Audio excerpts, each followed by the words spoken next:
এইবার নিজামুদ্দিন আউলিয়া ডাক দিয়ে বলে, আল্লাহর ওলি।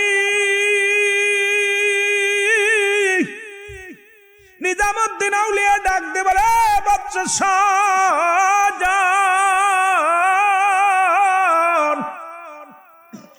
তুমি আমার রব্বে কারিমের ভালোবাসা দেখে আমি বড় মুগ্ধ হয়ে গেলাম।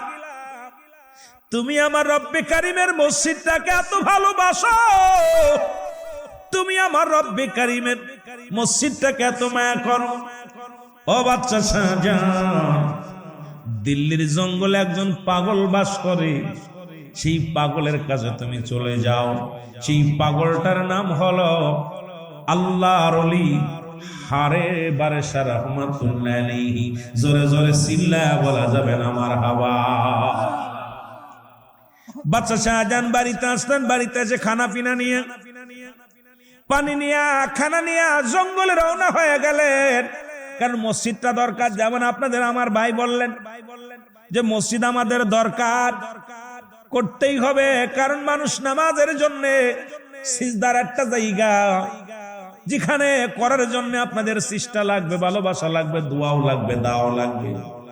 যাদের নাই তারা দোয়া করবেন, প্রয়োজন হলে শ্রম দিবেন, নিজে আপনি শ্রম দিবেন। কারণ একজন আমাদের যদি না পারেন একটা দিন আপনি কর্মী হিসেবে জোগালে কাজ করে দিয়ে যাবেন, না পারলে একটু দোয়া করবেন।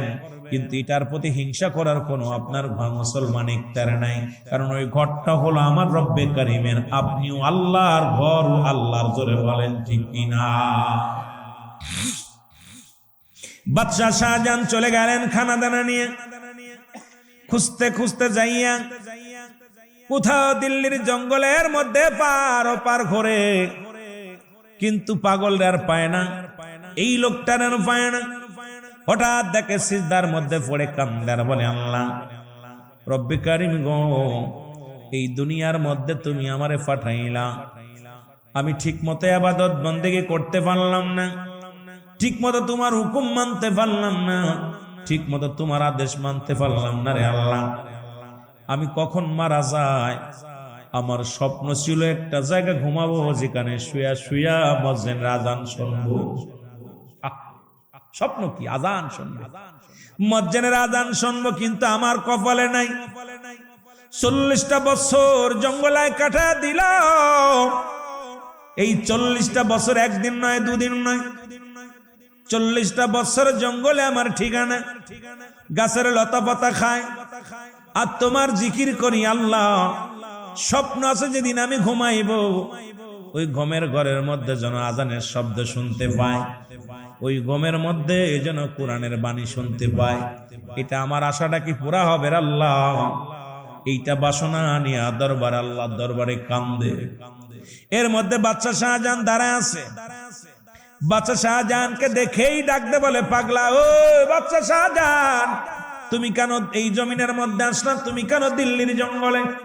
জোরে বলা যাবে না মারহাবা? আর একটু জোরে বলেন মারহাবা। তুমি কেন দিল্লির জঙ্গলে? বাদশা শাহজাহান বলে, হুজুর আপনি কে গো? আমি তোমার রাজ্যে বাস করি, আমারে তুমি চেনো না? যেহেতু রাজ্য তোমার, তুমি বাদশা শাহজাহান, তুমি হলে দিল্লির প্রেসিডেন্ট, আর আমি হলাম দিল্লির ফকির। তোমার রাজ্যে বাস করি, আমি খবর রাখি। তুমি হলে দেশ রাষ্ট্রনায়ক, তুমি বাদশা শাহজাহান। সুতরাং শোনো, তুমি কেন এই দিল্লির জঙ্গলে আসছো? বাদশা শাহজাহান চোখের পানি ছেড়ে কান্দার বলে, হুজুর চোখের পানি ফেলায় ফেলায় কান্দের ডাক দে বলে, আল্লাহর ওলি, যদি আমার চিনতে না ভুল হয়, আপনার পরিচয়টা চাই।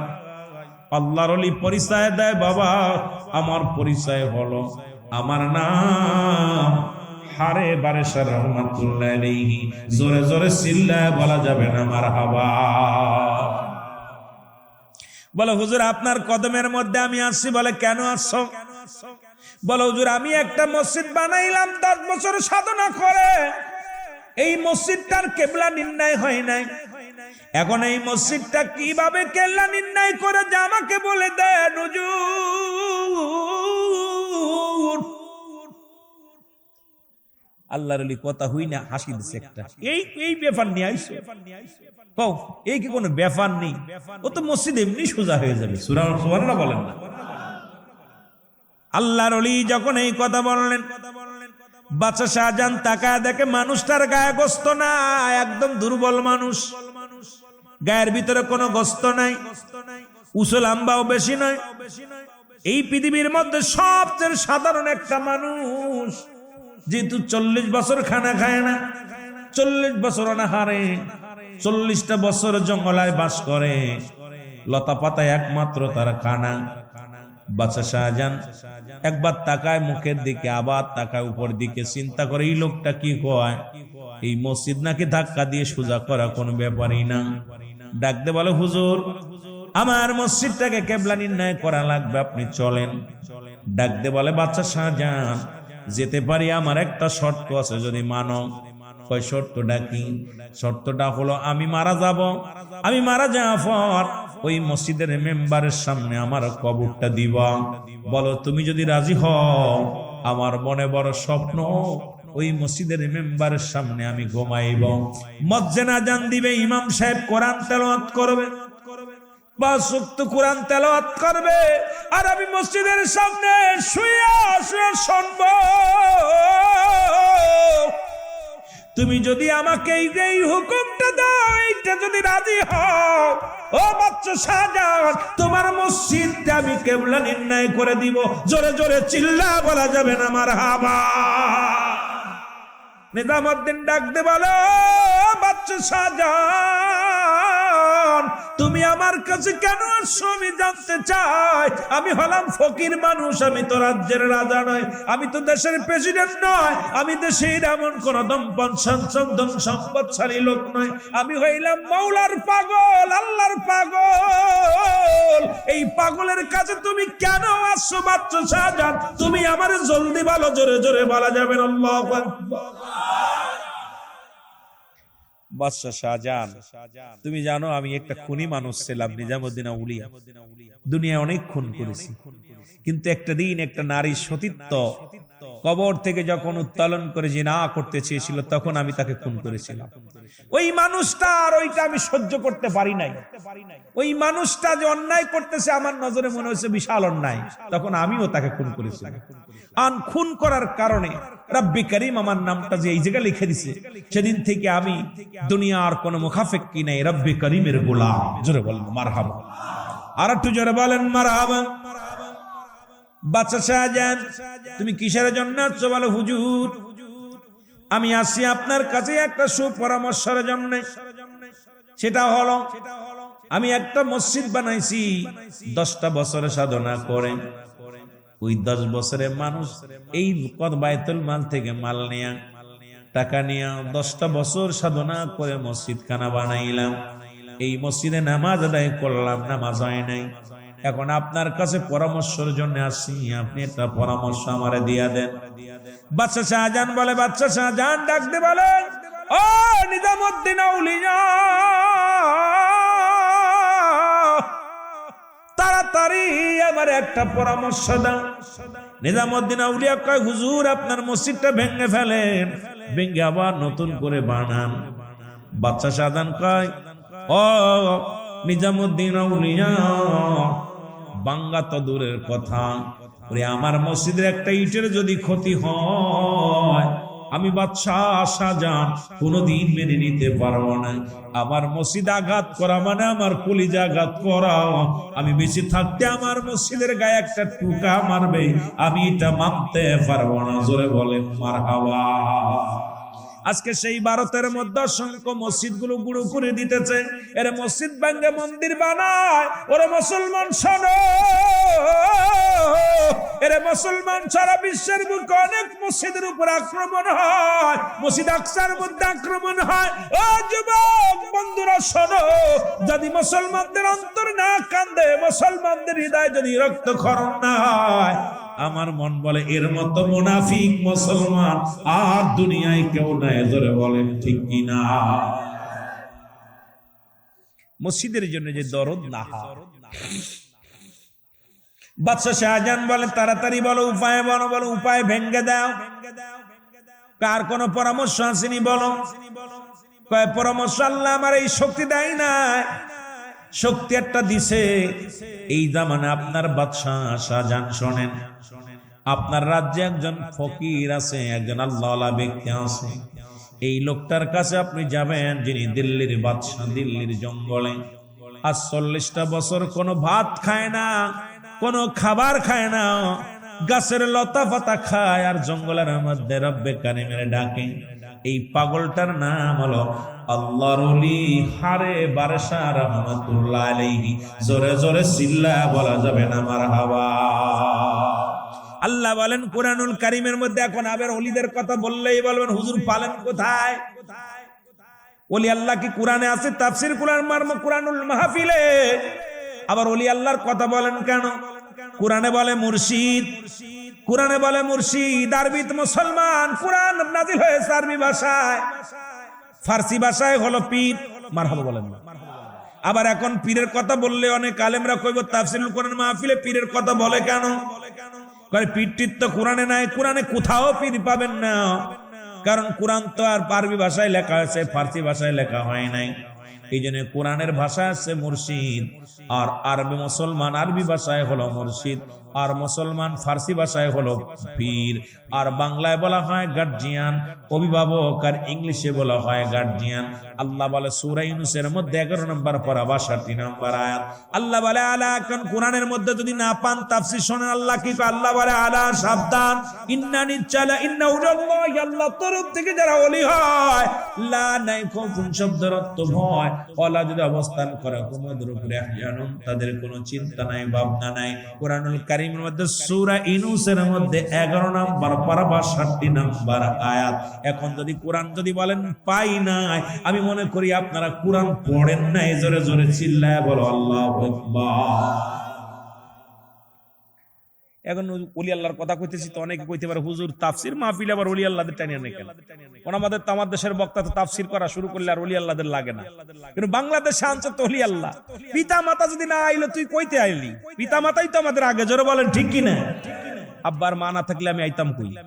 কথা বলেন না। আমাকে দুনিয়া আনার জন্য ভূমিকা বাবা মায়ের কম আছে? কথা বলেন।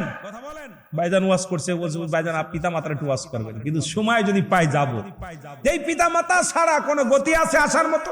যদিও আসে জারস, তাও তো একজন বাবার মাধ্যম লাগে। জোরে বলেন ঠিক কি না?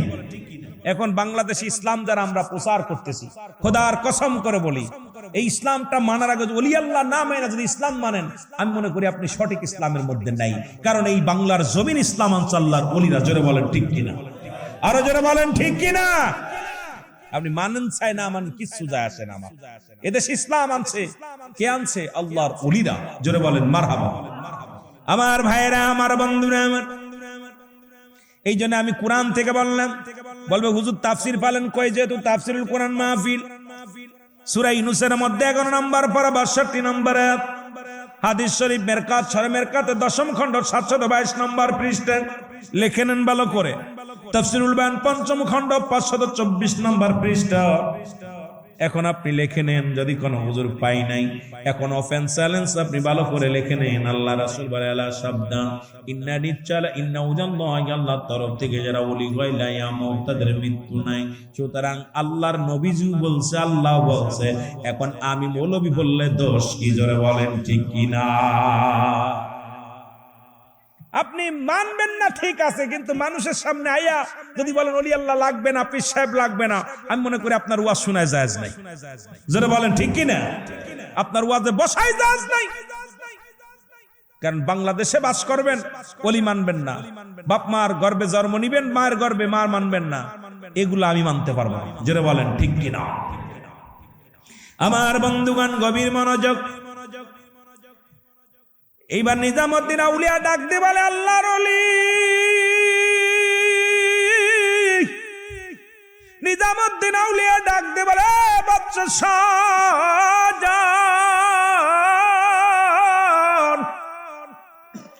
তুমি আমার রব্বে কারিমের ভালোবাসা দেখে আমি বড় মুগ্ধ হয়ে গেলাম। তুমি আমার রব্বে কারিমের মসজিদটাকে এত ভালোবাসো, তুমি আমার রব্বে কারিমের মসজিদটাকে এত মায়া করো, ও বাচ্চা শাহজাহান, দিল্লির জঙ্গলে একজন পাগল বাস করে, সেই পাগলের কাছে তুমি চলে যাও। সেই পাগলটার নাম হলো আল্লাহর ওলি হারে বারেশা রাহমাতুল্লাহ আলাইহি। জোরে জোরে চিল্লায়া বলা যাবে না মারহাবা।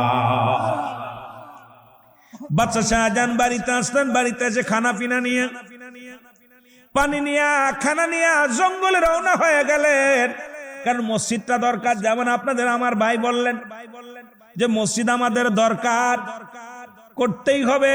কারণ মানুষ নামাজের জন্য সিজদার একটা জায়গা, যেখানে করার জন্য আপনাদের চেষ্টা লাগবে, ভালোবাসা লাগবে, দোয়াও লাগবে, দাওয়াও লাগবে।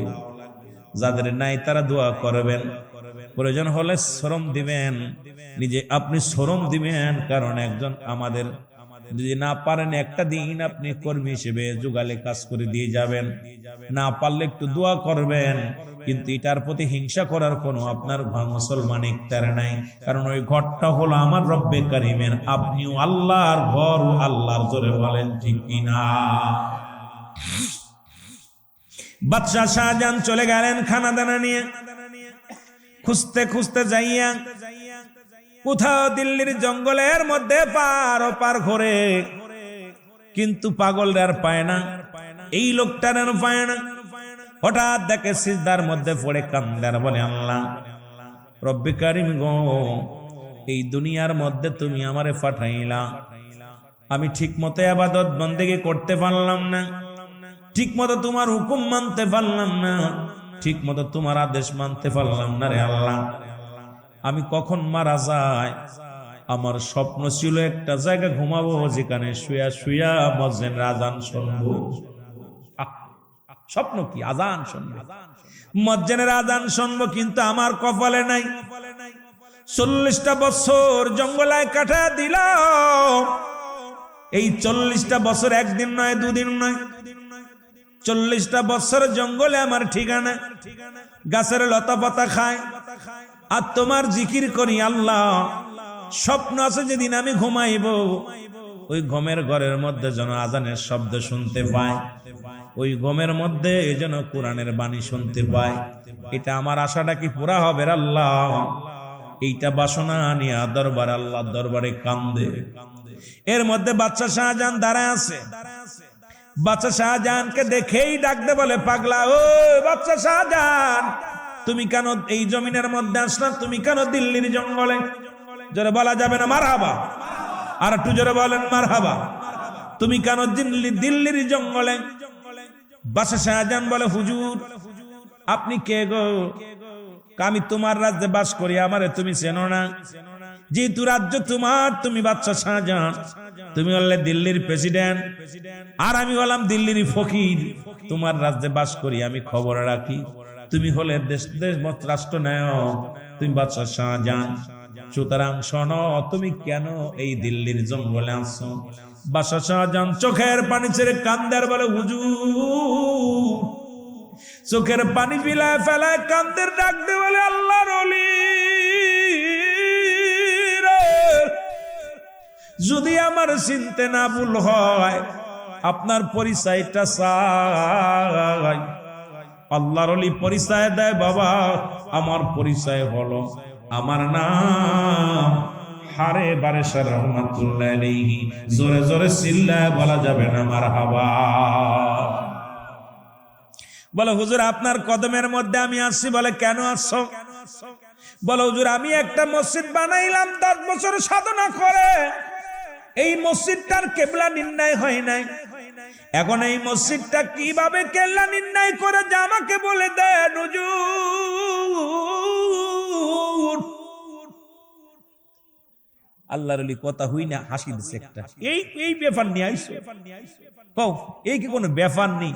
ও তো মসজিদ এমনি সোজা হয়ে যাবে। সুবহানাল্লাহ বলেন না? আল্লাহর ওলি যখন এই কথা বললেন, বাদশা শাহজাহান তাকায় দেখে মানুষটার গায়ে গোস্ত না, একদম দুর্বল মানুষ, গায়ের ভিতরে কোনো গোস্ত নাই, উঁচু লম্বাও বেশি নয়। এই পৃথিবীর মধ্যে সবচেয়ে সাধারণ একটা মানুষ, যেহেতু 40 বছর খানা খায় না, 40 বছর অনাহারে, 40টা বছর জঙ্গলায় বাস করে। লতা পাতায় একমাত্র তার কানা। বাদশা শাহজাহান একবার তাকায় মুখের দিকে, আবার তাকায় উপর দিকে, চিন্তা করে এই লোকটা কি কয়, এই মসজিদ নাকি ধাক্কা দিয়ে সোজা করা কোনো ব্যাপারই না। ডাকতে বলে, হুজুর আমার মসজিদটাকে কেবলা নির্ণয় করা লাগবে, আপনি চলেন। ডাকতে বলে, বাদশা শাহজাহান যেতে পারি, আমার একটা শর্ত আছে, যদি মানো। কয় শর্তটা কি? শর্তটা হলো আমি মারা যাব, আমি মারা যাওয়ার পর ওই মসজিদের মেম্বারের সামনে আমার কবরটা দিবা।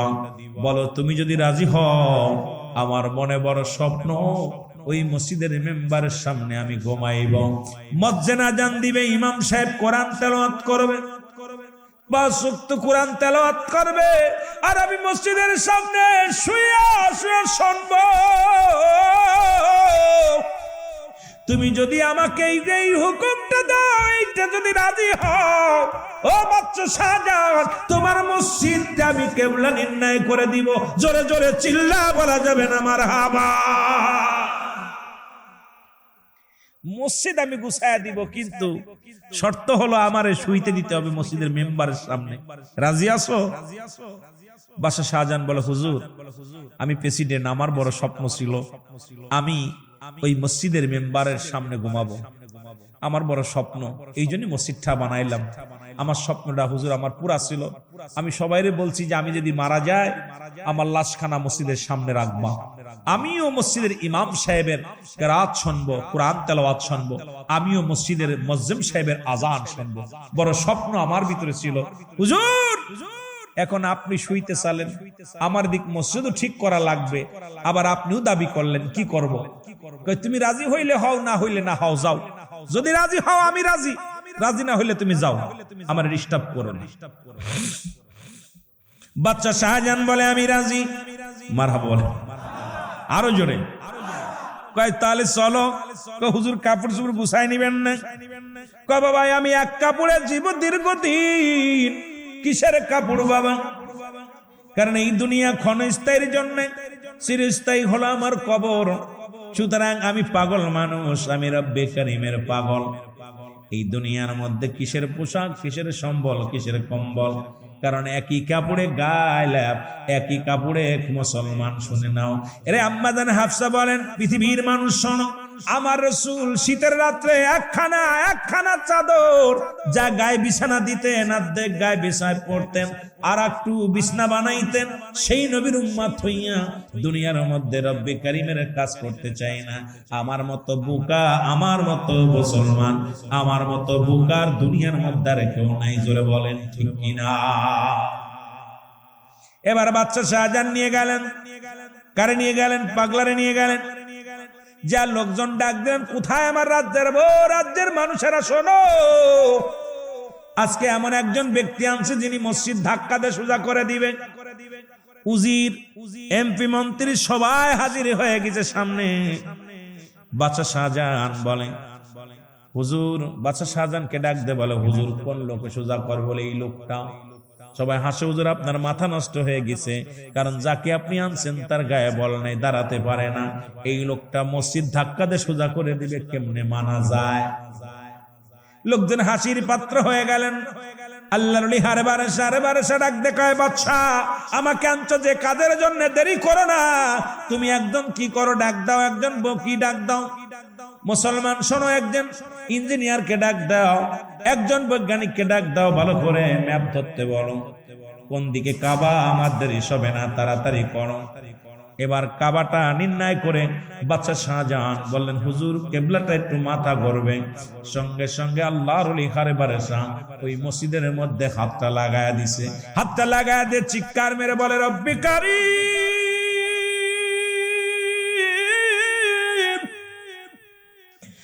রব্বে কারীম, এই মসজিদ তোমার ঘর, আমিও তোমার। 40টা বছর জঙ্গলায় কাটাইলাম রে, জীবনে কোনদিন চাই নাই জীবনে কোনোদিন তোমার কাছে বাড়ি চাই নাই, গাড়ি চাই নাই, দুনিয়ার মধ্যে কোনো কিছু চাই নাই। আজকে একটা মাত্র চাই, তোমার মসজিদটা ঘুরে যেতে বলো।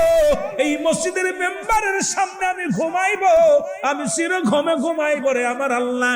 এই মসজিদটা যেন তাড়াতাড়ি ঘুরে যায়। জোরে জোরে বলেন মারহাবা। ঘুইরা ধরার সঙ্গে সঙ্গে মসজিদ একা একা ঘুরে গেছে। সুবহানাল্লাহ বলেন। আর একটু জোরে। যদি কেউ দিল্লি যান, দিল্লির জুমা মসজিদে নামাজ আদায় করবেন, দেখবেন ওই মসজিদের ভিতরে নামাজ আদায় করতে গেলে একটা মানুষ যখন দাঁড়ায় যাবেন, মনে হয় চারিদিকে মানুষ দাঁড়ায় আছে। ডান দিকের পিলারটা দেখে এসেছিলাম ভাঙ্গা। ও মুসলমান শুনে না, কারণ একটা গাছ পড়িয়া পিলারটা ভাঙছে। ওই মসজিদের সামনে আল্লাহর ওলি হারে বারেসার মাজারটা আছে। আজও পর্যন্ত জীবনের স্বপ্ন ছিল আমার বাবারা আমার, আজকে আপনাদেরও সেই স্বপ্ন থাকার দরকার। আল্লাহর ঘর মসজিদ আমরা বানাইবো জানমাল দিয়া। এই মসজিদ থাকবে, এই মসজিদ একদিন আপনার জন্য সুপারিশ করবে। এই মসজিদ একদিন ডাকবে, আল্লাহ অমুক মিয়া আমারে দান করেছিল, অমুক মিয়া আমার ইট দান করেছিল, অমুক মিয়া আমারে পাথর দিয়েছিল, অমুক মিয়া আমারে কি দিয়েছিল, মুসলমান শোন লোহা দিয়েছিল, অমুক মিয়া আমার টায়াসের কাজ দিয়েছিল। সুতরাং তাকে তুমি নাজাত দাও, তো তুমি নাজাত দাও। সেই মসজিদের খেদমত করার দরকার আছে কিনা? ও ভাই উঠতেছেন কি? আপনাদের কাছে চাইতেছি না, ভয় নাই। আমি মসজিদ মনে হচ্ছে মুজুর মনে এবারে কালেকশন শুরু করবো। অনুরোধ করি, এই মসজিদটা কার? জোরে বলেন না কার? আরো জোরে বলেন কার? এটা আপনি দিলেও হবে, না দিলেও হবে। 2 বছর পর হোক, 5 বছর হোক, দেখছেন কোথাও মসজিদ পড়ে আছে, আপনি যত উঠে যান কিচ্ছু যায় আসে না। কোন পাগলের মনের ভিতরে লাগাই দিবে আল্লাহ পাগলামি, পাগলে একা একা সব আমি করবো। যেন বলেন ঠিক কিনা? দেখছেন না আজ পর্যন্ত পড়ে আছে কোন মসজিদ? কথা বলেন, পড়ে আছে? একভাবে না একভাবে হয়ে যায়।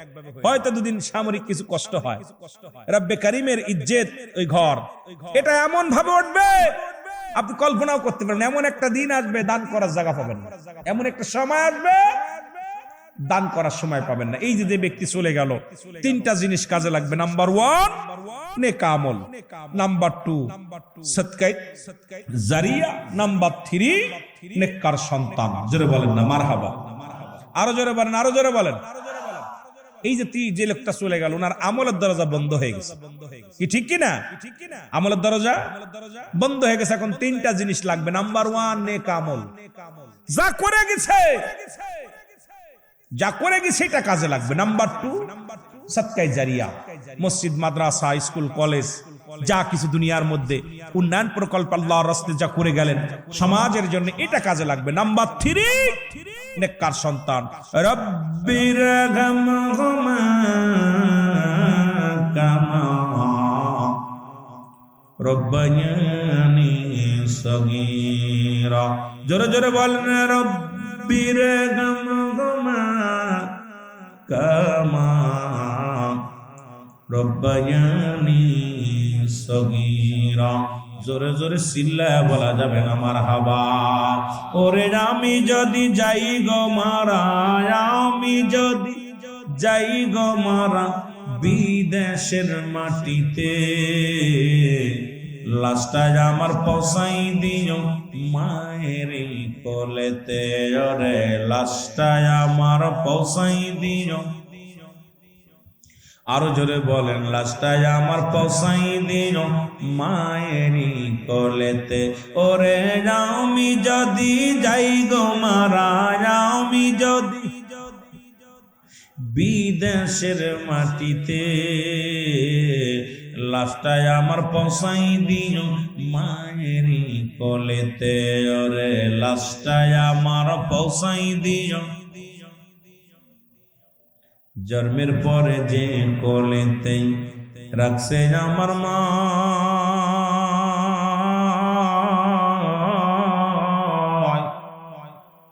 সেই কোলেতে মাথা রেখে বিদায় নিতে চায়। জন্মের পরে যে কোলেতে রাখছে আমার মা,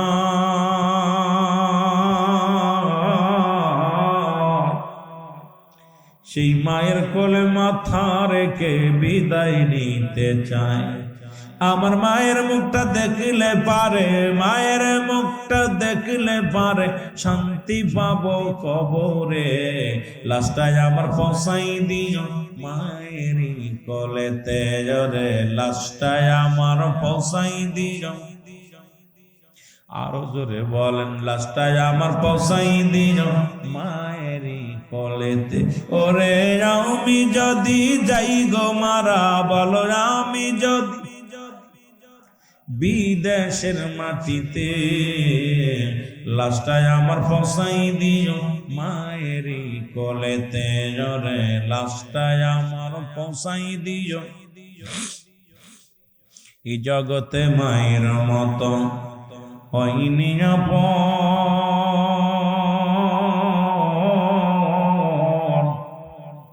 সেই মা বাবার না দেখা দিও না দাফন। এই জগতে মায়ের মতো হয়নি কেউ আপন,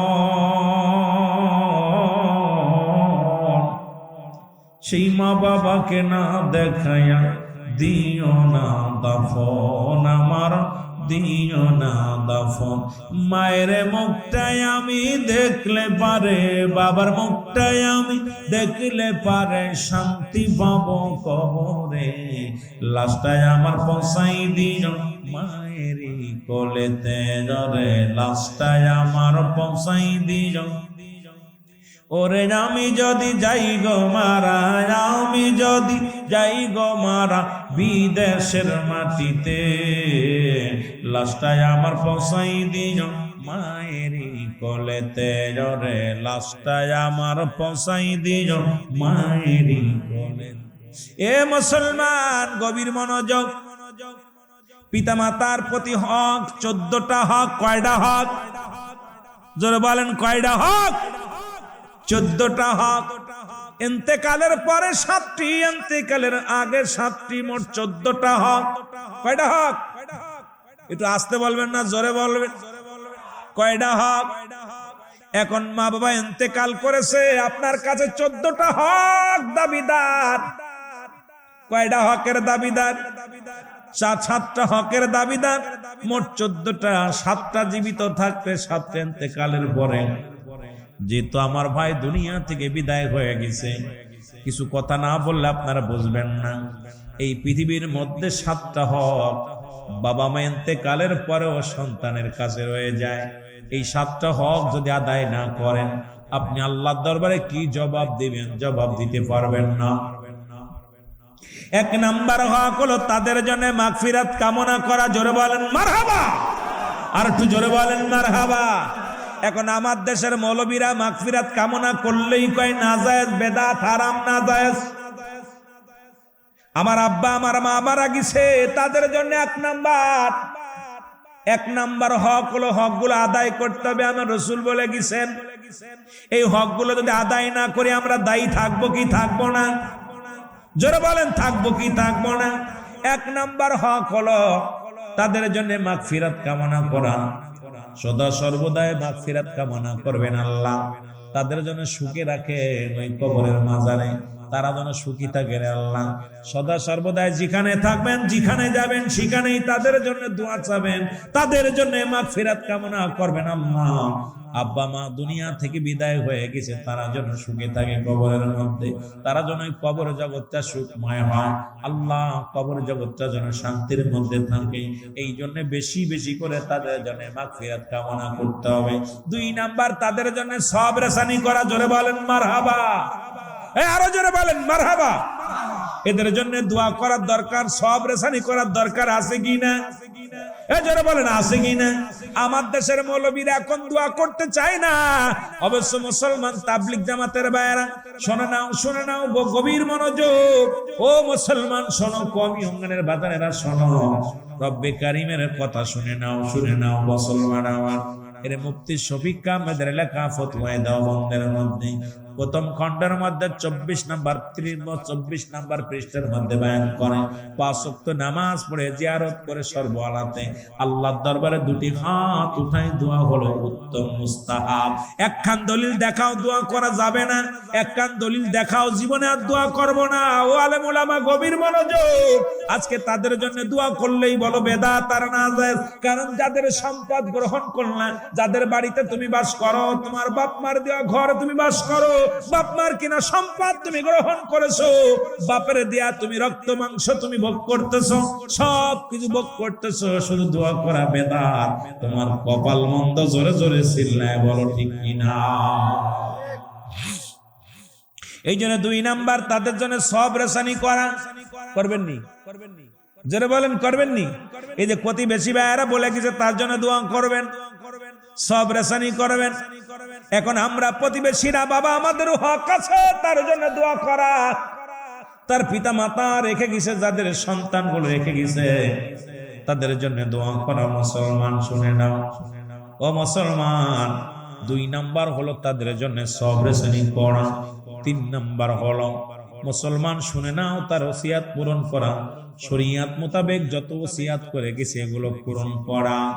দুনিয়ার মধ্য থেকে বাবা চলে গেছে, অনেক বাবা দেখা যায় মরার আগে বলে অমুক মসজিদে 1 লাখ টাকা দিস, অমুক জমিটা অমুকরে দিয়া দিস, তোর ভাইর ওই সম্পদ দিস, এইটাও করিস এইটা করিস, কিন্তু ছেলেরা এইটা করে না।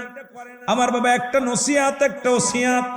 নসিহাত হলো দুনিয়ার মধ্যে জীবিত থাকতে সুন্দর পরিবেশে রাগের জ্বালায় বা কোন রকম ওসিয়াত করে গেলেন, বাবা এটা করো ওটা করো। ও মুসলমান, এটা হলো নসিহাত। আর ওসিয়াত হলো মৃত্যু সজ্জায় যখন মানুষ মৃত্যুবরণের সময় হয়ে যায়, শেষ সময় বাবা যখন এইগুলো বলে যায়, এই শরীয়ত মোতাবেক ওসিয়াত গুলো পালন করা আপনার আমার জন্য ওয়াজিব হয়ে যায়। জোরে জোরে বলেন মারহাবা। অধিকাংশ সন্তানগুলো এগুলো পালন করে না, এরা ধারেও যায় না। এই সন্তানগুলো ধরা পড়ে যাবে। বাবা মুসলমান, এ যুবক, দিলের কান্ডা লাগা শোনো। 4 নাম্বার হলো তাদের পৃথিবীর মধ্যে যদি কোনো দিনা দাওনা দিনা পাওনা থেকে থাকে, এগুলো পরিশোধ করতে হবে। মুসলমান বাবারা আমার, এই দুনিয়ার মধ্যে তোমার বাবা তোমার মা ইন্তেকালের পরে যদি কোনো দিনা দায়িক থেকে যায়, এটা খবর নিবা। ওই বাবার লাশ সামনে নিয়ে মাপ চাবা না। কারণ আমরা দুনিয়ার মধ্যে দেখি বাবার লাশটা সামনে নিয়ে কব মুসলমান মুসল্লিদের সামনে বাবাকে লাশটারে ছোট করা হয়, বলে আমার আব্বা মাফ চাইতে পারেন, এটা আমার আব্বার। আল্লাহ বলেন জালিকাল, যার মধ্যে কিতাবের মধ্যে যার মধ্যে কোনো সন্দেহ নাই, যার জবরের ভুল নাই, যার জেরের ভুল নাই, যার নুক্তার ভুল নাই, পৃথিবীর মধ্যে এমন একটা কিতাব যা দুনিয়ার মধ্যে মানুষেরা লেখলেন, কবিরা লেখলেন, হাজার হাজার ভুল আছে, হাজার হাজার ভুল থাকতে পারে, কিন্তু রব্বে কারীম যে কোরআনুল কারীম আপনারা আমার জন্য পাঠাইলেন, এটা কোনো হক্কর ভুল নাই, কোনো জেরের ভুল নাই, কোনো নুক্তার ভুল নাই। যুগে যুগে কত মুনাফিকেরা এই কোরআনের আয়াত লেখার জন্য চেষ্টা করেছে।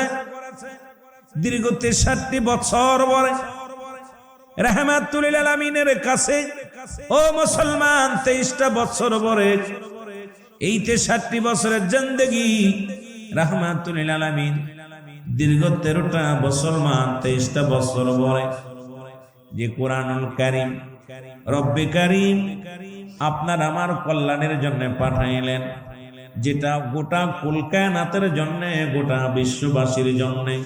কিন্তু এখন বুঝতে পারি বিশ্ববাসী কেন কেন আজকে মুনাফিকি করে।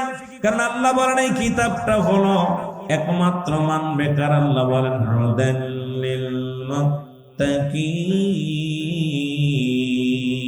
জোরে জোরে চিল্লায় বলা যাবে না মারহাবা। আল্লাহ বলেন এটা হিদায়াত প্রাপ্ত বান্দাদের জন্য, মানুষের জন্য নাই। কারণ মানুষের মধ্যে আল্লাহ কমিনান নাস, মানুষের মধ্যে মাকুল তারা বলবে আমান্না, তার ঈমান আনছে বিল্লাহি আল্লাহর প্রতি, অবিলাউমিনা কিরাতের প্রতি বিশ্বাস স্থাপন করছে। ওমা হুম বিমুমিনিন,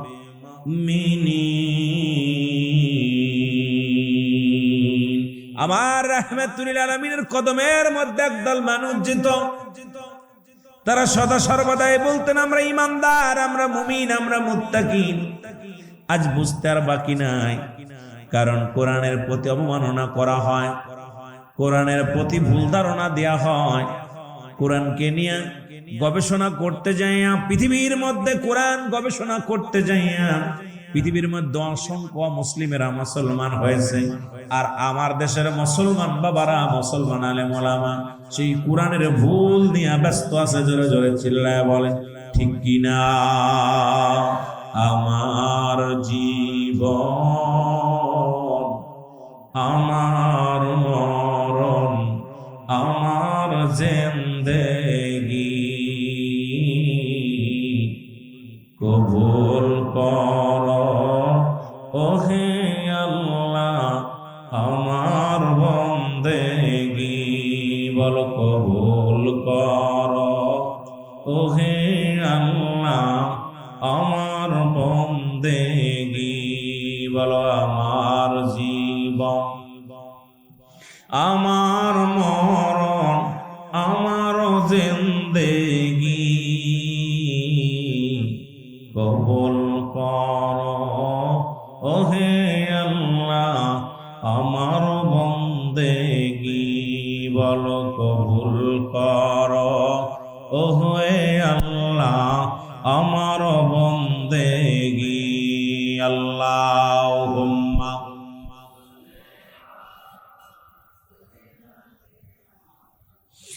মাওলানা মুহাম্মাদ সাইয়্যিদিনা।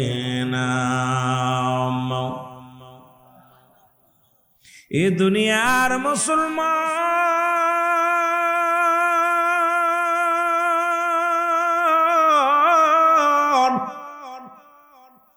যে কথাগুলো বলি দিলের কান্ডা লাগা শোনো গো। আমি আস্তে আস্তে আলোচনার মধ্যে ডুবব, কারণ এই পৃথিবীর মধ্যে কোরআন যদি গোটা জাতির জন্য বানাইতেন, গোটা জাতি হিদায়াতের মধ্যে আসতো। এই জন্য কোরআনের মধ্যে মজার একটা বিষয়, একমাত্র হেদায়েত প্রাপ্ত বান্দাদের জন্য হলো কিতাব কোরআন। আর এই কোরআন যারা বোঝে তারা নবীর প্রতি তাদের ভালোবাসা আছে, কোরআন যারা মানে নবীর উপরে ভালোবাসা তাদের আছে, কোরআনের প্রতি যাদের জ্ঞান আছে, রাসূলের প্রতি তাদের ভালোবাসা আছে, কোরআনের প্রতি যাদের সম্মান আছে, নবীর প্রতি তাদের সম্মান আছে। কারণ নবী হলো মুমিনের ঈমান। জোরে জোরে চিল্লায় বলেন মারহাবা। আর একটু জোরে জোরে চিল্লায় বল আল্লাহু আকবার। আর একটু জোরে চিল্লায় বল আল্লাহু আকবার। এখন আমার দেশে অসংখ্য আলেম ওলামা বলতেছে কোরআনের মধ্যে ভুল আছে। সেই ভুলটা ধরতে যায় ছোট্ট একটা সূরা।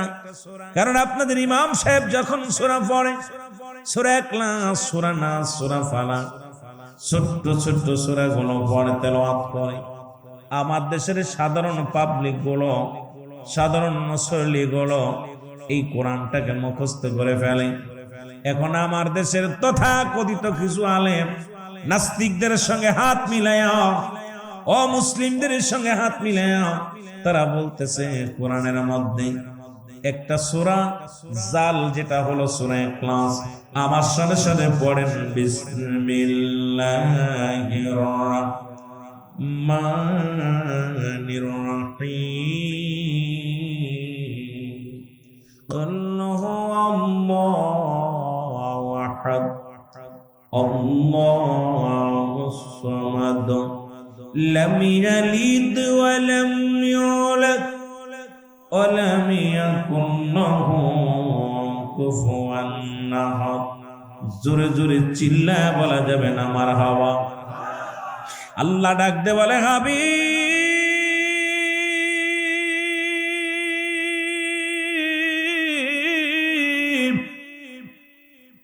নবী গো আপনি জানা দেন আমি আল্লাহ এক, আমি আল্লাহ এক।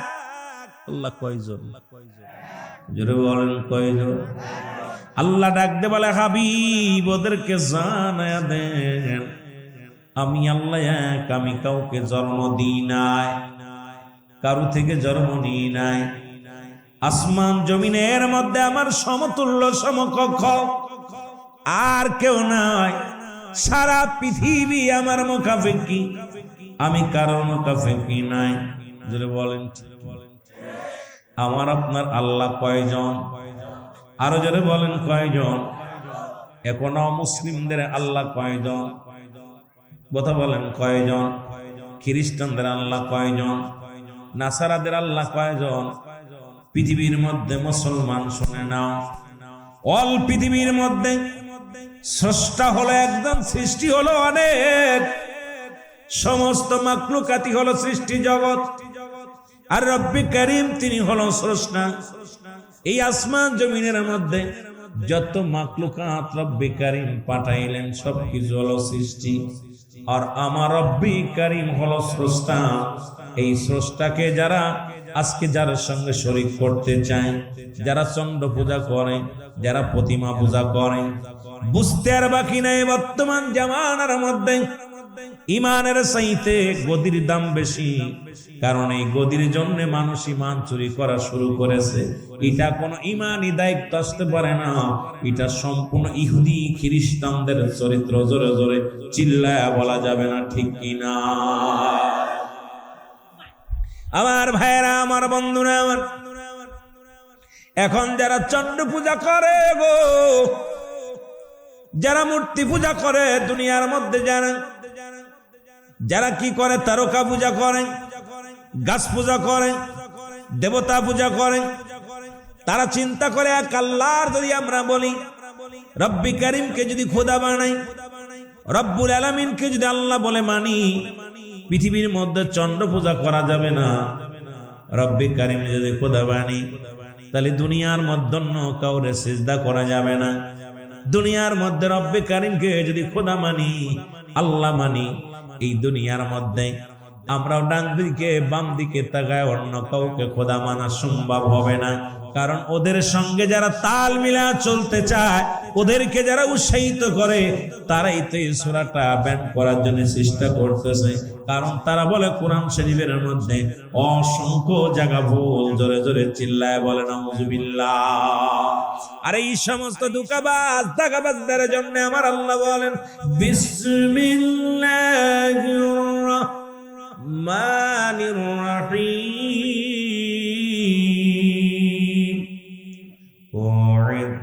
উইদ্দাতুল কাফিরিন।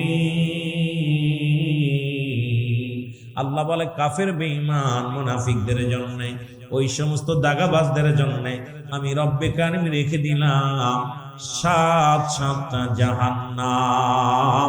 জোরে জোরে চিল্লায়া বলা যাবে না আল্লাহু আকবার।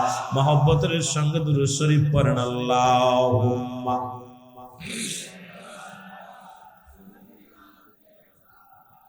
আরো জোরে ওয়ালা আলি সাইয়্যিদিনা।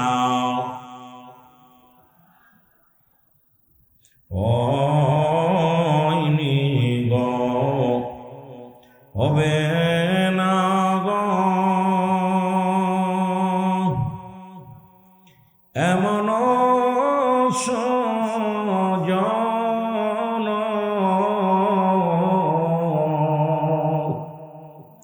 সারা জীবন কাঁদলেন নবীজি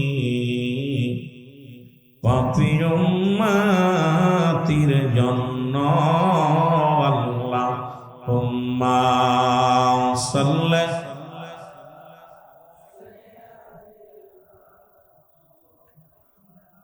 মারহাবা। আরো জোরে ওয়ালা আলি সাইয়্যিদিনা। এ মুসলমান, এই কোরআনটাকে বুঝা পর গো। আল্লাহ বলেন ইয়া আইয়ুহাল্লাযীনা আমানু, ঈমানদারেরা, বিশ্বাসীরা শুনে নাও।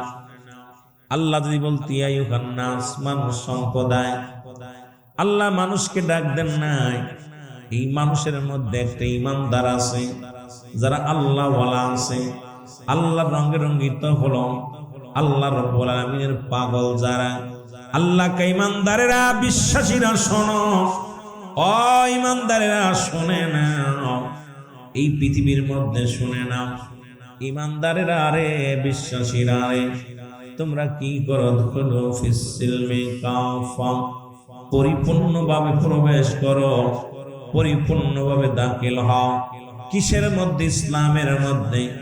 এখন ইসলামের শাব্দিক অর্থ হলো একটা নয়, দুটো নয়। আল্লাহ বলে ইমানদার বিশ্বাসীরা শোনো, পৃথিবীর মধ্যে ইমানদারেরা বিশ্বাসীরা শোনো গো। রব্বে কারিম ডাক দে বলে ইমানদারেরা রে, পরিপূর্ণভাবে দাখিল হও, পরিপূর্ণভাবে প্রবেশ করো। কিসের মধ্যে? ইসলামের মধ্যে। এখন ইসলামের আবিধানিক শাব্দিক অর্থ হলো ৮০ থেকে ৮২টা। ইসলাম মানে আত্মসমর্পণ, ইসলাম মানে নিজে না কন্যরে খাওয়ানো, ইসলাম মানে নিজে না গোমান্যরে গম পারানো, ইসলাম মানে নারীর সতীত্ব পাহারা দিয়া, ইসলাম মানে নিজে দুঃখে থেকে অন্যরে সুখে রাখা। আজকে ইসলামের সাইনবোর্ড লাগায়া আজকে আমাদের দ্বারায় আমার মন বলে এগুলো একটাও হচ্ছে না, কারণ আমার দ্বারায় নারীর সতীত্ব পাহারা হচ্ছে না, আমার দ্বারায় দেশের সম্পদ সুন্দরভাবে রক্ষণাবেক্ষণ হচ্ছে না, আমার দ্বারাই মানুষের কষ্ট ছাড়া শান্তি হচ্ছে না। তার মানে আর বুঝতে বাকি নাই, শুধু দাড়ি টুপি জুব্বা লাগাইয়া ইসলামের সাইনবোর্ড লাগাইয়া সমাজের মধ্যে ঘোরাঘুরি করছি, প্রকৃত ইসলামের মধ্যে ঢুকতে পারি নাই। ওলামা ইকরাম, আমার বাবারা আমার, এই একটা আয়াতের তাফসীর যদি রাত ভরে পড়ি শেষ হবে না। কারণ একটা আয়াত আল্লাহ বলে ইমানদারেরা বিশ্বাসীরা তোমরা পরিপূর্ণভাবে দাখিল হও ইসলামের মধ্যে। জোরে জোরে চিল্লায়া বলা যাবে না মারহাবা। বেশি প্রয়োজন নাই, একটা বিষয় নিয়ে কথা বলতে গেলে আল্লাহ ডাক জিয়া ইউহান নাস বলে না। নাস শব্দের অর্থ মানুষ। নাস শব্দের অর্থ কি? মানুষ। আল্লাহ বলি ইয়া আইয়ুহাল্লাযীনা আমানু, ইমানদার বিশ্বাসীরা। আল্লাহ কিন্তু নাসরে মানুষদের ডাক দেন না, ডাক দেশে কাদের? ইমানদারদেরকে। যেমন একটা আমলিক, একটা বিএনপি, একটা জামাত, একটা তাবলিগ, এরকম দল আছে আমার দেশে। রব্বি কারীমের কাছে প্রিয় দল হলো ইমানদার। জোরে বলেন না মারহাবা। আরো জোরে বলেন। প্রিয় প্রিয় প্রিয় কি? প্রিয় বান্দা বান্দি হলো ইমানদারেরা। মারহাবা বলেন। আল্লাহ বলে ইমানদারেরা বিশ্বাসীরা তোমরা পরিপূর্ণভাবে প্রবেশ করো। হাফ ডুববা, হাফ না, অর্ধেক ডুববা, অর্ধেক ডুববা না, শিকি ডুববা, কিছু মানবা কিছু মানবা না, এটা চলবে না। পরিপূর্ণভাবে ইমানদারেরা ঢুকবে কিসের মধ্যে? জোরে বলেন কিসের মধ্যে? আর একটু জোরে বলেন কিসের মধ্যে? ইসলামের মধ্যে। কিসের মধ্যে? ইসলামের মধ্যে। এখন ইসলামের আবিধানিক অর্থ, শাব্দিক অর্থ, ইসলাম মানে আত্মসমর্পণ, ইসলাম মানে শান্তি, ইসলাম মানে একত্ববাদ, ইসলাম মানে নিজে না অন্যরে খাওয়ানো, ইসলাম মানে নিজে না গোমান্যরে ঘম পাড়ানো, ইসলাম মানে নারীর সতীত্ব পাহারা দেওয়া, ইসলাম মানে দুঃখে থেকে অন্যরে সুখে রাখা। এখন ইসলামের মধ্যে ঢুকা পরও যদি আমাদের চরিত্র কন্ট্রোল না হয়, ইসলামের মধ্যে ঢুকে মুসলমান হওয়া পরও যদি আমাদের পরিবর্তন না হয়, বোঝা গেছে আমরা এখনো মুসলমান, ইসলামের মধ্যে ঢুকতে পারি নাই। জোরে বলেন ঠিক কিনা? আরো জোরে বলেন ঠিক কিনা? যদি এটা ইসলামের মধ্যে ঢুকতেন সমাজ অন্যায় হতো না। ইসলামের মধ্যে যদি ঢুকতাম ব্যভিচার চলতো না, অন্যায় চলতো না, জুলুম চলতো না। ইসলামের মধ্যে যদি ঢুকতাম তোমার দ্বারাই কোন নারীর ক্ষতি হতো না। ইসলাম যদি মানতা এই সমাজের মধ্যে মাদক সেবন চলতো না। ইসলাম যদি মানতা এই সমাজের মধ্যে দুর্নীতি হতো না। ইসলাম যদি মানতা ঘুষ চলতো না, সুদ চলতো না, পৃথিবীর মধ্যে শান্তি আর শান্তি ফিরে আসতো। কারণ আসল প্রকৃত ইসলামের মধ্যে আমরা ঢুকতে পারি নাই। জোরে বলেন ঠিক কিনা? যেমন ভাবে ঢুকেছিলেন বাদশাহ শাহজাহান। মনে রাখবেন কথাগুলো বাবা, যেহেতু মসজিদ উন্নয়ন প্রকল্পের মাহফিল, একটু কথা আমার বলতে হবে। ওদিকে যায় বাদশাহ শাহজাহান, দিল্লির বাদশাহ। নাম কি? জোরে বলেন নাম কি? বাদশাহ শাহজাহান, দিল্লির বাদশাহ। উনি একখানা মসজিদ বানাইলেন। আজকে যেমন এলাকার ভাইরা সুন্দর একটা মসজিদ বানাইছেন, যদিও মসজিদে যাই নাই, যদিও মসজিদে এখনো যা হয় নাই। শুনেছি একতলা কমপ্লিট, দ্বিতীয় তলার কাজ চলতেছে, অলরেডি ফেলার হয়ে গেছে। বাদশাহ শাহজাহান সাধনা করলেন, যেহেতু আমি একজন মুসলিম নেতা, আমি একজন মুসলিম রাষ্ট্রনায়ক, যেহেতু এই দুনিয়ার মধ্যে আমি একটা মসজিদ বানাইব, সেই মসজিদের নাম হলো দিল্লির জুমা মসজিদ। জোরে বলা যাবে না? আমার নামটা কি? দিল্লির জুমা মসজিদ। জোরে বলেন, নাম কি? দিল্লির জুমা মসজিদ। বাদশাহ শাহজাহান জল্পনা কল্পনা করলেন, নিজের কষ্টের টাকা, নিজের সাধনার টাকা, হালাল টাকা দিয়ে, হারাম টাকা নয়, এই টাকা দিয়ে বাদশাহ শাহজাহান 10টা বছর সাধনা করে মসজিদ বানাইলেন। কয় বছর? জোরে বলেন, কয় বছর? এই জোরে বলেন, কয় বছর? 10 বছর সাধনা করে মসজিদ খানা বানাইলেন। 10 বছর মুসলমান, এবং প্রতিবার যখন মসজিদের কাজ শুরু হয়, একজন কোরআনের হাফেজ দিয়ে 1 পারা করে কোরআন শরীফ পড়ানো হয়। কারণ 1 পারা কোরআন শরীফ পড়ে এরপরে কাজ শুরু হয়, রাজমিস্ত্রি কাজ শুরু করে। 10 বছর ধরে মসজিদ খানা বানাইলেন। এই মসজিদ খানা বানানোর পর কমপ্লিট যখন মসজিদ হয়ে গেল, মসজিদে একজন ইমাম নিযুক্ত করলেন। যেমন আজকে আপনাদের মসজিদের ইমাম সাহেব ইনামুল হক সাহেব, উনি অত্র মসজিদের ইমাম। এইরকম একজন মসজিদের ইমাম ঠিক করলেন। ইমাম সাহেব প্রথম জুম্মার খুতবা দিলেন। বাদশাহ শাহজাহান উনিও মসজিদে উপস্থিত ছিলেন, জালাল ভাইয়ের মতো। আমার ভাইয়েরা গভীর মনোযোগ আব্দুল জলিল সাহেবের মতো উনিও মসজিদে কমপ্লিট ছিলেন, উপস্থিত ছিলেন। নামাজ শেষ হলো, রাত্রে যে যখন ঘুমাইছেন, ঘুমানোর পর বাদশাহ শাহজাহান স্বপ্নে দেখে, বাদশাহ শাহজাহান রে, তুমি নামাজ আদায় করেছো তোমার মসজিদে, আজকে যারা এই মসজিদে নামাজ আদায় করেছে কারুর নামাজ হয় না। আল্লাহু আকবার বলেন না? নামাজ কারুর হয় নাই। বাদশাহ শাহজাহান চিন্তায় পড়ে গেল, এত কষ্ট করে এত সাধনা করে মসজিদ বানাইলাম, এত সাধনা করে মসজিদ বানাইলাম রে, এখন এই মসজিদে নামাজ আদায় করলাম, নামাজ হয় নাই। কারণ শরিয়াতের কিবলা হলো কাবা, দুজানের কিবলা রাহমাতুল লিল আলামিন, মুনাজাতের কিবলার শাহজিম। বাদশাহ শাহজাহান চিন্তা করে, আল্লাহ, না জানি কিবলা নির্ণয় ঠিক হয় নাই, না জানি কি হয়েছে, আজকে নামাজ পড়লাম, নামাজটা হয় নাই। দ্বিতীয় জুম্মার নামাজ হয়ে গেল। দ্বিতীয় জুম্মায় একই সংবাদ আসলেন, বাদশাহ শাহজাহান, তুমি যত মুসল্লিদের নিয়ে নামাজ আদায় করলা, কারুর নামাজ আজকেও কবুল হয় নাই।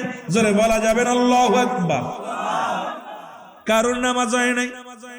বাদশাহ শাহজাহান পেরেশানিত হয়ে গেলেন, চিন্তা করতে লাগলেন, আল্লাহ, এত সাধনা করে মসজিদ বানাইলাম, এত মসজিদটাকে ভালোবাসলাম, 10 বছর ধরে সাধনা করে মসজিদ বানাইলাম, নিজের হালাল উপার্জন দিয়া মসজিদ বানাইলাম, এই মসজিদে আমি নামাজ আদায় করলাম, মসজিদে নামাজ কেন হলো না? কারণটা কি? উনি গবেষণা করতে লাগলেন আর কাঁদতে লাগলেন। নিশি যখন রাত্র যখন নিশি হয়ে যায়, চোখের পানি ছেড়ে ছেড়ে কান্দার, রব্বে কারীম, আমি এমন কি অপরাধ করেছি, আমার নামাজ হয় নাই, মসজিদের মুসল্লিদের নামাজ হয় নাই, যেহেতু একজন যোগ্য ইমামের পিছে নামাজ আদায় করলাম, সুন্দর মসজিদে নামাজ আদায় করলাম মুসল্লি کرامদের নিয়ে, তবে কেন নামাজ কেন কবুল হয় নাই? রব্বে কারীম, তুমি একটু আমার জানায়া দাও। চোখের পানিগুলো ফেলায় ফেলায় কাঁদতে লাগলি, চোখের পানি ফেলায় ফেলায় কান্দে রে। এবার বাচ্চা সংবাদ পায়, ও বাচ্চা, গমের ঘরে সংবাদ পায়, ও বাচ্চা, তুমি 2 জুম্মার নামাজ পড়লা, তুমি কি জানো না নামাজের জন্য শর্ত হলো কিবলা? সুতরাং তুমি যে মসজিদ খানা বানাইলা, এই মসজিদের কিবলা নির্ণয় ঠিক হয় নাই, সুতরাং এই কারণে মসজিদের মুসল্লিদের নামাজ হয় না। শরিয়াতের কিবলা কাবা। যারা বলেন শরিয়াতের কিবলা, শরিয়াতের কিবলা কাবা। বাদশাহ শাহজাহান বলে, আল্লাহ, এখন কি করি? যেহেতু মসজিদের কিবলা নির্ণয় ঠিক হয় না, নামাজ যেহেতু আদায় করলাম, নামাজ তো হবে না, এখন মসজিদ তো কিবলাটা ঠিক হয় না, কি করা যায়? যার কাছে যায় সেই বলে মসজিদটা ভেঙ্গে আবার বানাও। বাদশাহ শাহজাহান বলে শোনো, পৃথিবীর মধ্যে আমাকে হত্যা করো, দুঃখ নাই, আমি বেঁচে থাকতে আমার মসজিদের একটা ইটের গায়ে হাত দিতে পারবা না, কারণ ওই মসজিদটাকে আমি আমার জানের চাইতে বেশি ভালোবাসি।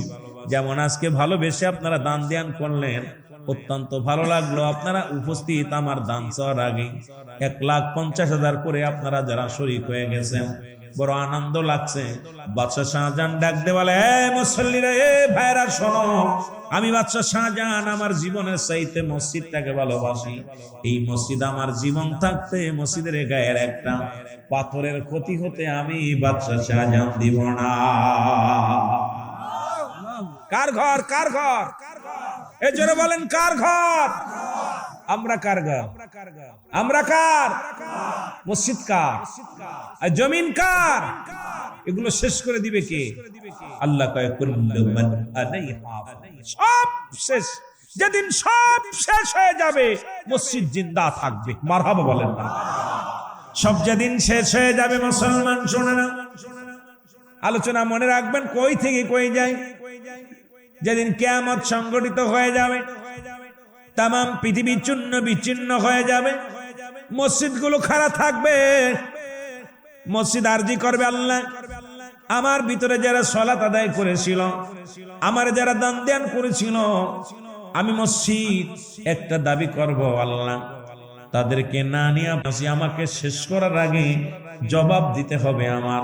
আমাকে যারা ভালোবাসছে, আমাকে যারা জান মালের চাইতে বেশি ভালোবাসছে, আমাকে যারা ভালোবাসছে, আমাকে যারা মায়া করছে, আমার যারা খেদমত করছে, আমি রব্বে কারীম, আমি তাদেরকে নিয়ে জান্নাতে যেতে চাই। জোরে বলেন মারহাবা। এই জন্য তো রাসূল আকরাম সাল্লাল্লাহু আলাইহি ওয়াসাল্লাম যখন মক্কা থেকে মদিনায় গেলেন, রাসূল বলেন, আমি একটা মসজিদ বানাতে চাই। মারহাবা বলেন না? রাসূল বলেন, আমি একটা মসজিদ বানাতে চাই। ও আমার সাহাবীরা, তোমরা শোনো, আমি নবী আগে আল্লাহকে সিজদার একটা জায়গা বানাইতে চাই। সাহাবীদের ভিতরে সবচাইতে গরীব সাহাবী রাসূলুল্লাহ যে ঘরের মধ্যে আশ্রয় নিয়েছিলেন, আইয়ুব আনসারী। মারহাবা বলেন না? নাম কি? আইয়ুব আনসারী। আইয়ুব আনসারী বলে, ইয়া রাসূলুল্লাহ, ইয়া হাবিবাল্লাহ, কি বানাইবেন? আল্লাহর ঘর। কার ঘর? এ জোরে বলেন, কার ঘর? আল্লাহর ঘর বানাইবেন। সেহেতু আমি আইয়ুব আনসারী আমার বাড়িটা আমি দিয়ে দিলাম। ইয়া রাসূলুল্লাহ, ইয়া হাবিবাল্লাহ, যে বাড়ির মধ্যে আপনি আগমন করেছেন, যে বাড়ির মধ্যে আপনার পদধূলি পড়ছে, এই বাড়িটা আমি মসজিদ বানানোর জন্য দিয়ে দিলাম। আরো যারা বলেন না? রাসূল বলে, আইয়ুব আনসারী, তুমি থাকবা কোথায়? এই বাড়িটা একমাত্র তোমার সম্বল। তোমার তো দ্বিতীয় বাড়ি নাই, একটা বাড়ি মাত্র। তা আমি এসে আমার সাহাবীদেরকে নিয়ে উঠেছি তোমার বাড়িতে। আইয়ুব আনসারী বলে, ইয়া রাসূলুল্লাহ, আমি আল্লাহর মসজিদ, আল্লাহর। ইয়া রাসূলুল্লাহ, ইয়া হাবিবাল্লাহ, এই বাড়িটা আমার আসল বাড়ি না, আমার আসল বাড়ি হলো কবর। আসল বাড়িটা কোথায়? যারা বলেন, আসল বাড়িটা কোথায়?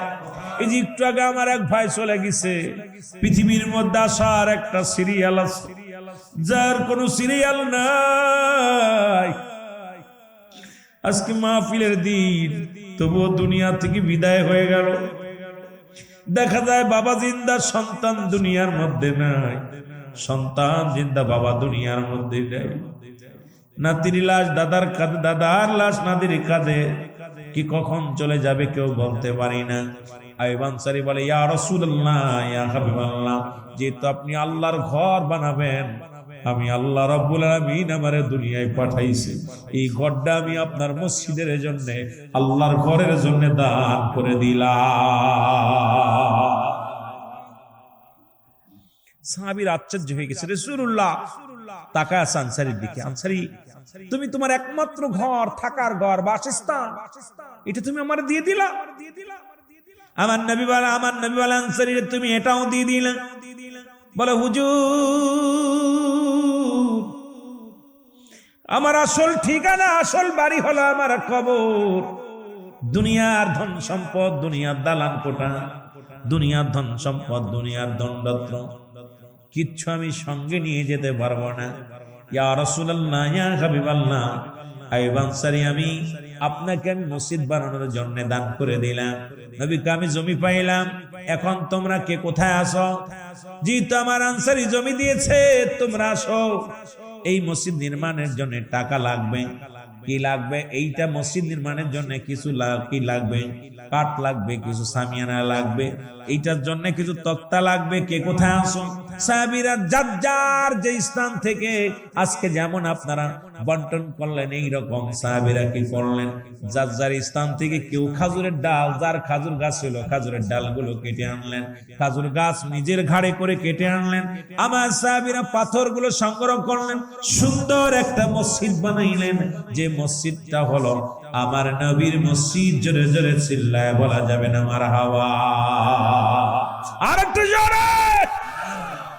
তদ্রুপ আজকে এলাকার মধ্যে যে মসজিদখানা হয়, বাজারের মসজিদ, 10 জন মিলা যে কথা বলতেছিলাম মনে রাখবে। ও যুবক, দিলের কান্ডা লাগা শুনবা। এবার বাদশা শাহজাহান মসজিদ বানাইলেন, মনে আছে? বাদশা শাহজাহান মসজিদ বানাইলেন, মসজিদে 3 জুম্মা। খবর আসলো, সবাই বলে মসজিদটা ভাঙতে হবে। বাদশা শাহজাহান কয় না, কারণ আমি বেঁচে থাকতে আমার মসজিদের একটা পাথরের ক্ষতি হতে দিব না, একটা ইট ভাঙতে দিব না।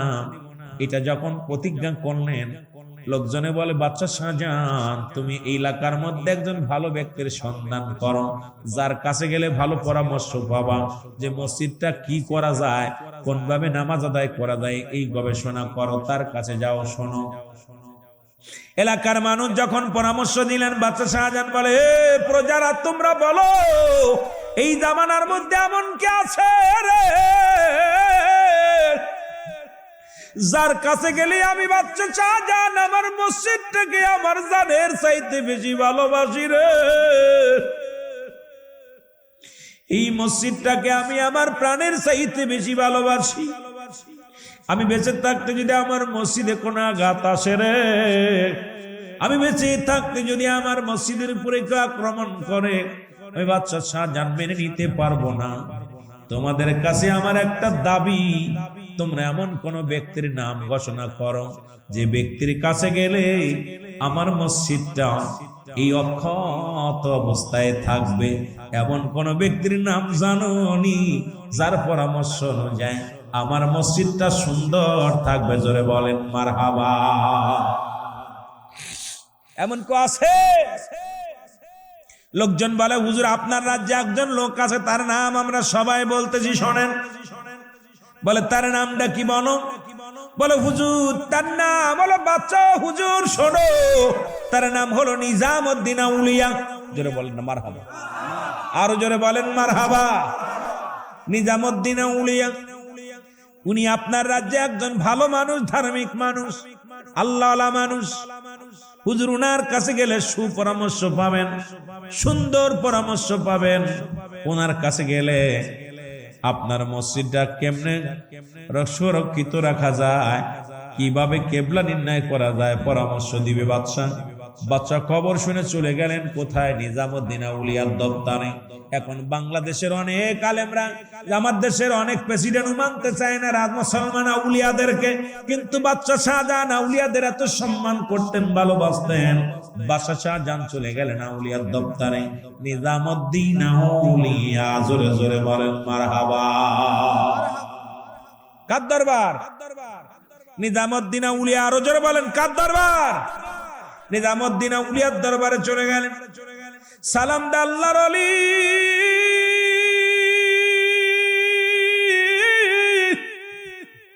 ডাক দিয়ে বলে, আসসালামু আলাইকুম। আল্লাহর ওলি নিজামউদ্দিন আউলিয়া, আমি আপনার কদমের মধ্যে আছি, আপনি একটু উপায় আমারে বলে দেন। নিজামউদ্দিন ডাক দিয়ে বলে, বাদশা শাহজাহান, তুমি আমার কাছে কেন আসছো আমি জানতে চাই। আমি হলাম ফকির মানুষ, আমি তো রাজ্যের রাজা নয়, আমি তো দেশের প্রেসিডেন্ট নয়, আমি দেশের এমন কোন দম্পন সন্তান সম্পদশালী লোক নয়। আমি হইলাম মাওলার পাগল, আল্লাহর পাগল। এই পাগলের কাছে তুমি কেন আসছো বাদশা শাহজাহান? তুমি আমার জলদি বলো, জোরে জোরে বলা যাবে না। আল্লাহু আকবার। বাদশাহ শাহজাহান, তুমি জানো আমি একটা খুনি মানুষ ছিলাম, নিজামুদ্দিন আউলিয়া, দুনিয়া অনেক খুন করেছি, কিন্তু একটা দিন একটা নারীর সতীত্ব কবর থেকে যখন উত্তোলন করে জিনা করতে চেয়েছিল তখন আমি তাকে খুন করেছিলাম। ওই মানুষটা আর ওইটা আমি সহ্য করতে পারি নাই। ওই মানুষটা যে অন্যায় করতেছে আমার নজরে মনে হচ্ছে বিশাল অন্যায়, তখন আমিও তাকে খুন করেছিলাম। আর খুন করার কারণে রব্বে করিম আমার নামটা যে এই জায়গায় লিখে দিছে, সেদিন থেকে আমি দুনিয়ার কোনো মুখাফেক্কি নাই, রব্বে করিমের গোলাম। জোরে বলেন মারহাবা, আর একটু জোরে বলেন মারহাবা। বাদশা শাহজাহান, তুমি কিসের জন্য আসছো বলো? হুজুর, আমি আসি আপনার কাছে একটা সুপরামর্শের জন্য। সেটা হলো আমি একটা মসজিদ বানাইছি 10টা বছরে সাধনা করে। ওই 10 বছরে মানুষ এই বাইতুল মাল থেকে মাল নেয়া, টাকা নিয়ে 10টা বছর সাধনা করে মসজিদ খানা বানাইলাম। এই মসজিদে নামাজ আদায় করলাম, নামাজ হয় নাই। এখন আপনার কাছে পরামর্শের জন্য আসছি, আপনি একটা পরামর্শ আমারে দিয়া দেন। বাদশা শাহজাহান বলে, বাদশা শাহজাহান ডাক দিয়ে বলেন, ও নিজামুদ্দিন আউলিয়া,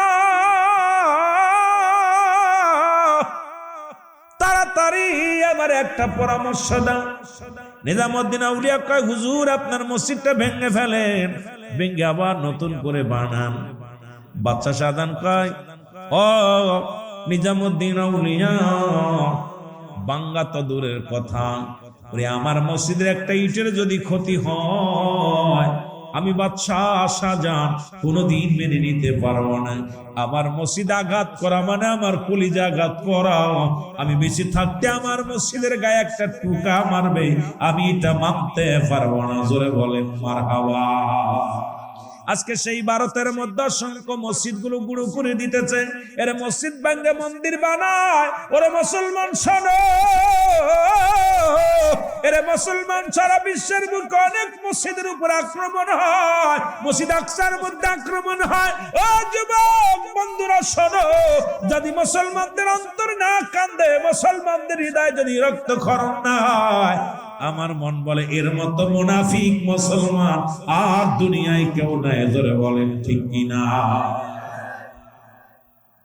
মসজিদের জন্য যে দরদ না হয়। বাদশা শাহজাহান বলে, তাড়াতাড়ি বলো উপায়, বলো বলো উপায় ভেঙ্গে দাও। কার কোন পরামর্শ আসেনি বলো? কয় পরামর্শ আল্লাহ আমার এই শক্তি দেয় না, শক্তি একটা দিছে এই জামানে আপনার বাদশা শাহজাহান। শোনেন, আপনার রাজ্যে একজন ফকির আছে, একজন আল্লাহওয়ালা ব্যক্তি আছে। এই লোকটার কাছে আপনি যাবেন, যিনি দিল্লির বাদশা, দিল্লির জঙ্গলে আজ 40টা বছর কোনো ভাত খায় না, কোনো খাবার খায় না, গাছের লতা পাতা খায় আর জঙ্গলের মধ্যে রব্বে কারিমের ডাকে। এই পাগলটার নাম হলো আল্লাহর ওলি হারে বারশা রহমাতুল্লাহ আলাইহি। জোরে জোরে চিল্লা বলা যাবে না মারহাবা।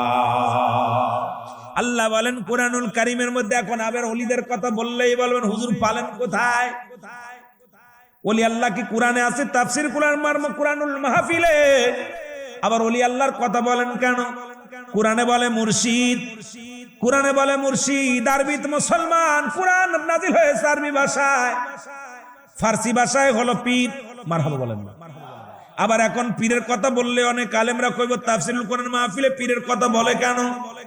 কয় পীরটির তো কোরআনে নাই, কোরআনে কোথাও পীর পাবেন না, কারণ কোরআন তো আর আরবি ভাষায় লেখা আছে, ফার্সি ভাষায় লেখা হয় নাই। এই জন্য কোরআনের ভাষা আছে মুর্শিদ, আর আরবি মুসলমান আরবি ভাষায় হলো মুর্শিদ, আর মুসলমান ফার্সি ভাষায় হলো পীর, আর বাংলায় বলা হয় গার্জিয়ান, অভিভাবক, আর ইংলিশে বলা হয় গার্জিয়ান।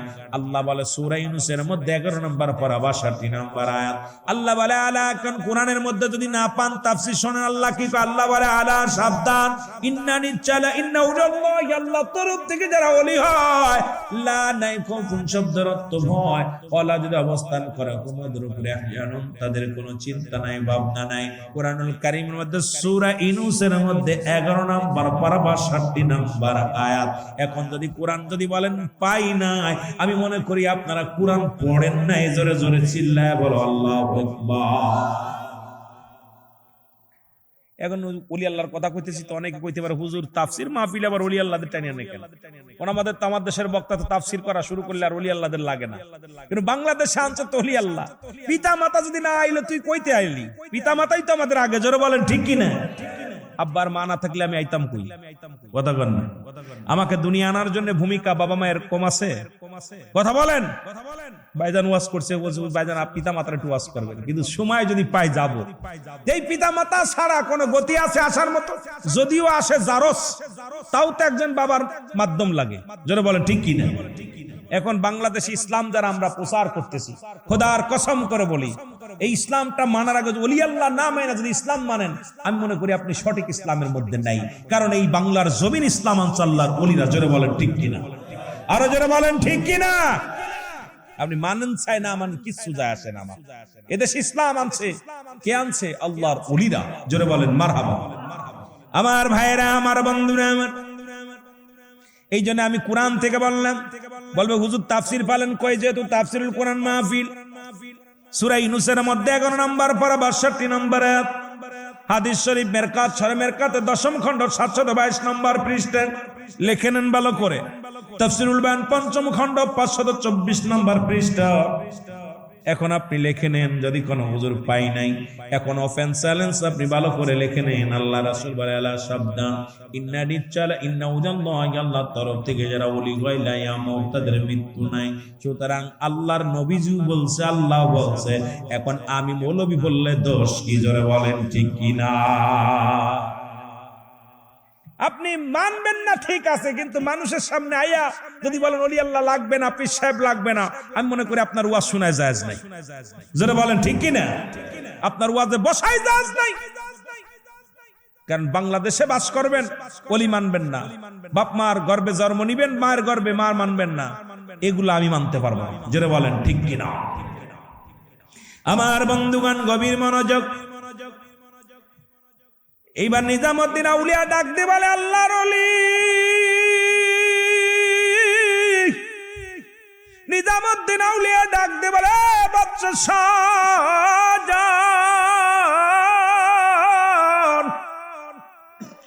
তুমি আমার রব্বে কারিমের ভালোবাসা দেখে আমি বড় মুগ্ধ হয়ে গেলাম। তুমি আমার রব্বে কারিমের মসজিদটাকে এত ভালোবাসো, তুমি আমার রব্বে কারিমের মসজিদটাকে এত মায়া করো। ও বাদশা শাহজাহান, দিল্লির জঙ্গলে একজন পাগল বাস করে, সেই পাগলের কাছে তুমি চলে যাও। সেই পাগলটার নাম হলো আল্লাহর ওলি হারে বারেশা রাহমাতুল্লাহ আলাইহি। জোরে জোরে চিল্লায়া বলা যাবে না মারহাবা।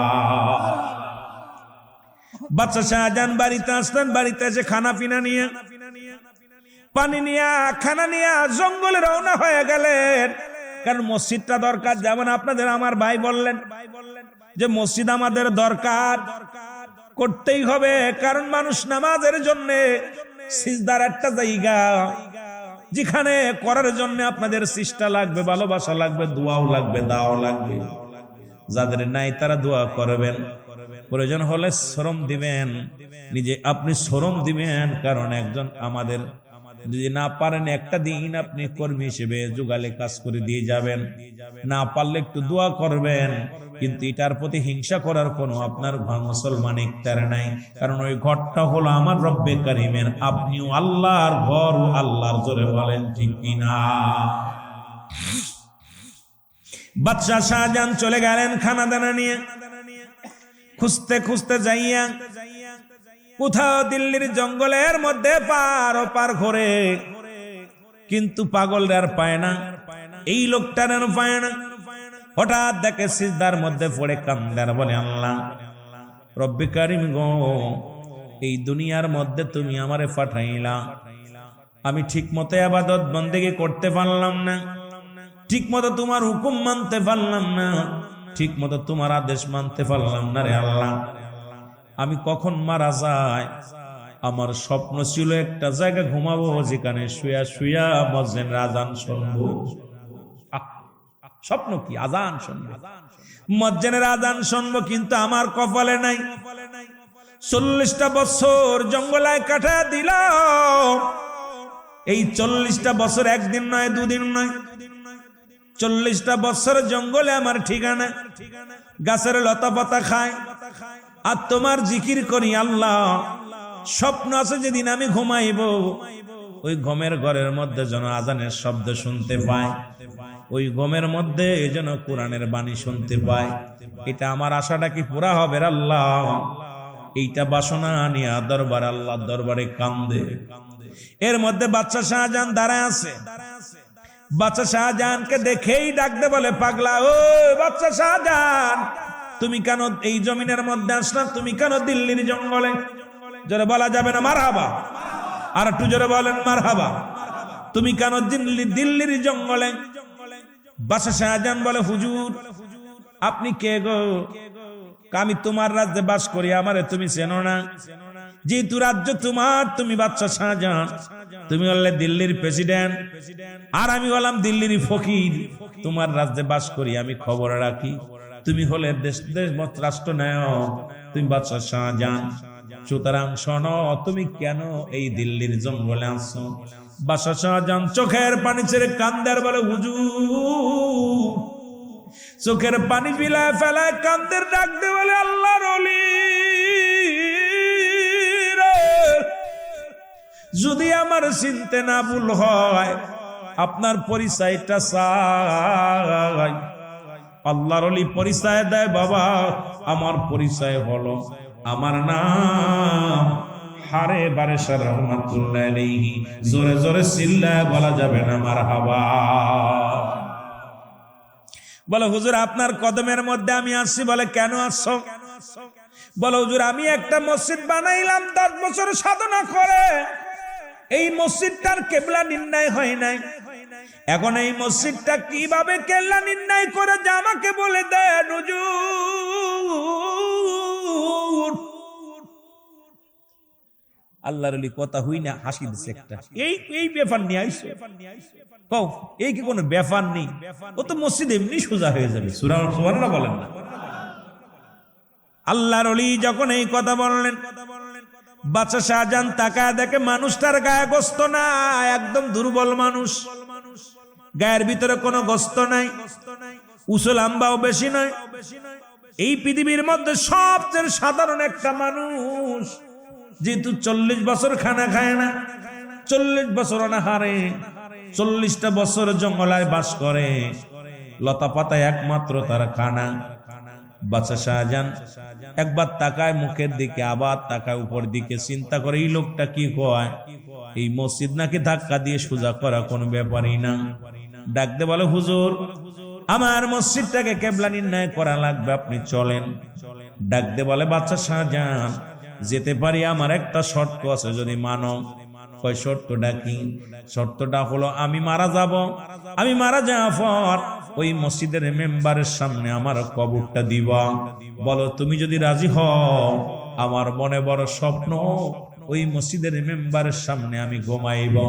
মসজিদে আযান দিবে, ইমাম সাহেব কোরআন তেলাওয়াত করবে, 5 ওয়াক্ত কোরআন তেলাওয়াত করবে, আর আমি মসজিদের সামনে শুয়ে শুয়ে শুনব।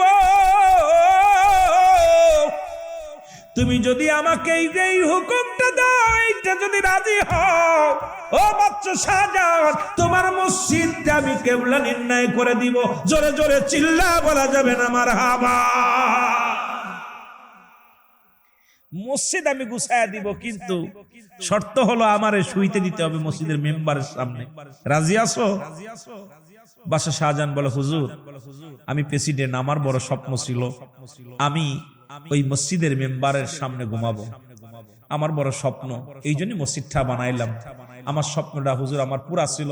আমি সবাইরে বলছি যে আমি যদি মারা যাই, আমার লাশখানা মসজিদের সামনে রাখবা, আমিও মসজিদের ইমাম সাহেবের কেরাত শুনবো, কোরআন তেলাওয়াত শুনবো, আমিও মসজিদের মুয়াজ্জিম সাহেবের আযান শুনবো। বড় স্বপ্ন আমার ভিতরে ছিল হুজুর। এখন আপনি শুইতে চালেন, আমার দিক মসজিদও ঠিক করা লাগবে, আবার আপনিও দাবি করলেন, কি করব? তুমি রাজি হইলে হও, না হইলে না হও, যাও। যদি রাজি হও আমি রাজি, রাজি না হইলে তুমি যাও, আমার ডিস্টার্ব করো না। বাদশা শাহজাহান বলে, আমি রাজি। মারহাবা বলে আরো জোরে। কয় তাহলে চলো। হুজুর কাপড় চোপড় গুছাই নিবেন না? কয় বাবা আমি এক কাপড়ে জীব দীর্ঘদিন। কিসের কাপড় বাবা? কারণ এই দুনিয়া ক্ষণস্থায়ীর জন্য, চিরস্থায়ী হলো আমার কবর। সুতরাং আমি পাগল মানুষ, আমি রব্বে কারীমের পাগল। এই দুনিয়ার মধ্যে কিসের পোশাক, কিসের সম্বল, কিসের কম্বল? কারণ একই কাপড়ে গায়লাম, একই কাপড়ে এক মুসলমান। শুনে নাও এরে আম্মাজান হাফসা বলেন, পৃথিবীর মানুষ শোনো, আমার রাসূল শীতের রাত্রে একখানা চাদর যা গায়ে বিছানা দিতেন, অর্ধেক গায়ে বিছায় পড়তেন, আর একটু বিছনা বানাইতেন। সেই নবীর উম্মত হইয়া দুনিয়ার মধ্যে রব্বে কারীমের কাজ করতে চাই না। আমার মতো বোকা, আমার মতো মুসলমান, আমার মতো বোকার দুনিয়ার মধ্যে আর কেউ নাই। জোরে বলেন ঠিক কিনা? এবার বাচ্চা শাহজাহান নিয়ে গেলেন। কারে নিয়ে গেলেন? পাগলারে নিয়ে গেলেন। যা লোকজন ডাক দেন, কোথায় আমার রাজ্যের বউ? রাজ্যের মানুষেরা শোনো, আজকে এমন একজন ব্যক্তি আনছে যিনি মসজিদ ধাক্কা দিয়ে সোজা করে দিবে। উজির, এমপি, মন্ত্রী সবাই হাজির হয়ে গেছে সামনে। বাদশা শাহজাহান বলে, হুজুর, বাদশা শাহজাহানকে ডাক দে, বলে হুজুর কোন লোকে সোজা কর? বলে এই লোকটা। সবাই হাসে, হুজুর আপনার মাথা নষ্ট হয়ে গেছে, কারণ যাকে আপনি আনছেন তার গায়ে বল নাই, দাঁড়াতে পারে না। এই লোকটা মসজিদ ধাক্কা দিয়ে সোজা করে দিবে, কেমনে মানা যায়? লোকজন হাসির পাত্র হয়ে গেলেন। আল্লাহর ওলি হারে বারে ডাক দেখায়, বাদশা আমাকে আনছো যে কাজের জন্য, দেরি করো না। তুমি একজন কি করো, ডাক দাও, একজন বকি ডাক দাও। মুসলমান শোনো, একজন ইঞ্জিনিয়ারকে ডাক দাও, একজন বৈজ্ঞানিককে ডাক দাও, ভালো করে ম্যাপ ধরতে বলো, কোন দিকে কাবা, আমার দেরি হবে না, তাড়াতাড়ি করো। এবার কাবাটা নির্ণয় করে বাদশা শাহজাহান বললেন, হুজুর কিবলাটা একটু মাথা করবে। সঙ্গে সঙ্গে আল্লাহর ওলি হারে বারেসা ওই মসজিদের মধ্যে হাতটা লাগায়া দিছে। হাতটা লাগায়া দিয়ে চিৎকার মেরে বলে, রব্বে কারীম,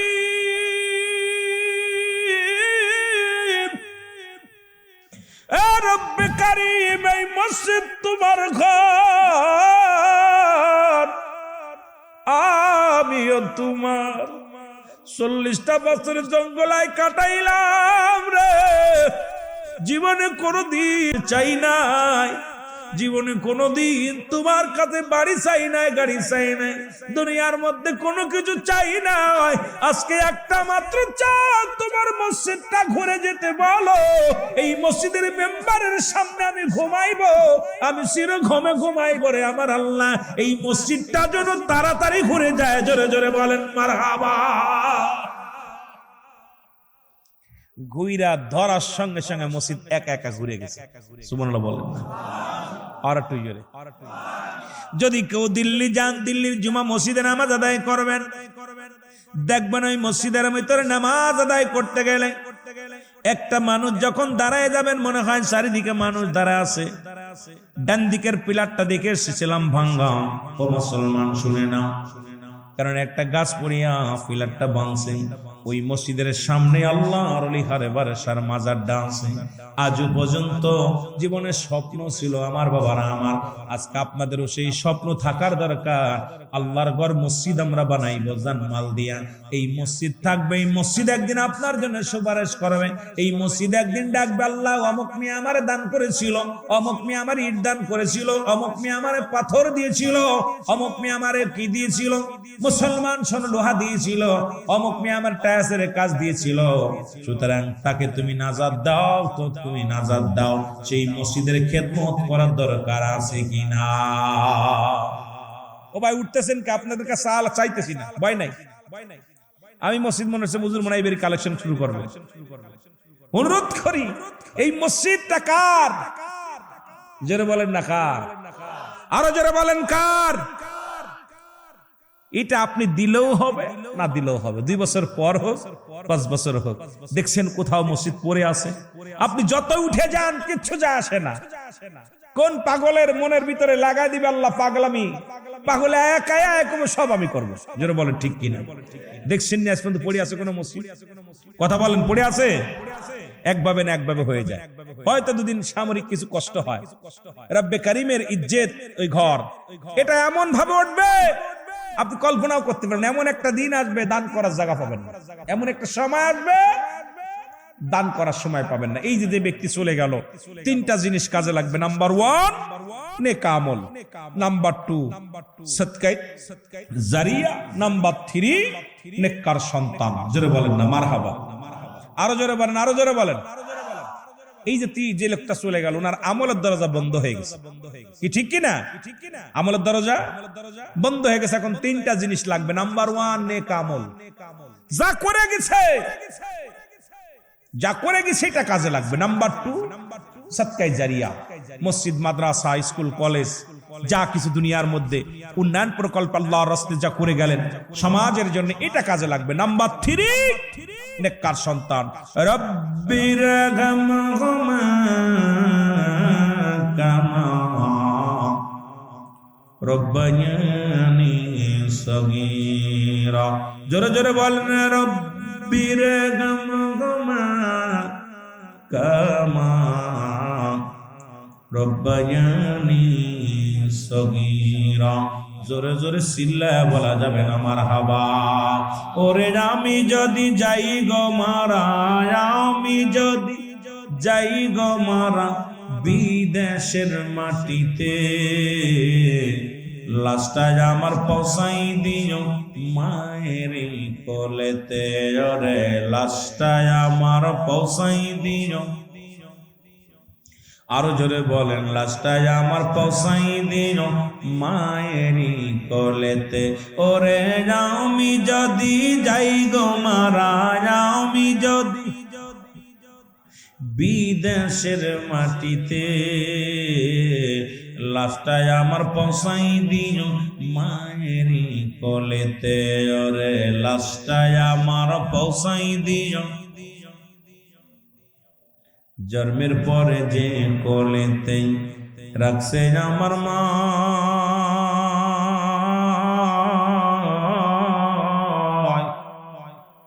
সেই কোলেতে মাথা রেখে বিদায় নিতে চাই। জন্মের পরে যে কোলেতে রাখছে আমার মা,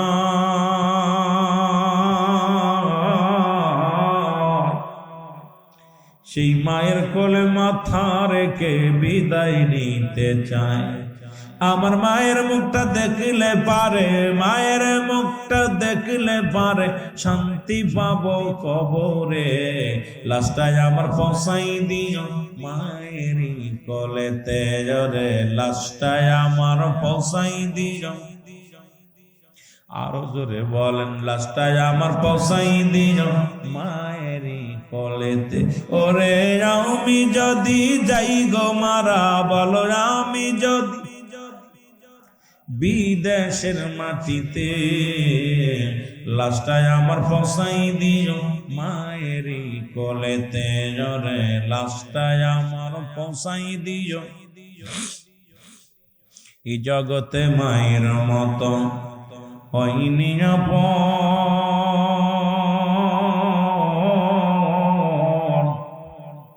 সেই মা বাবার না দেখা দিও না দাফন।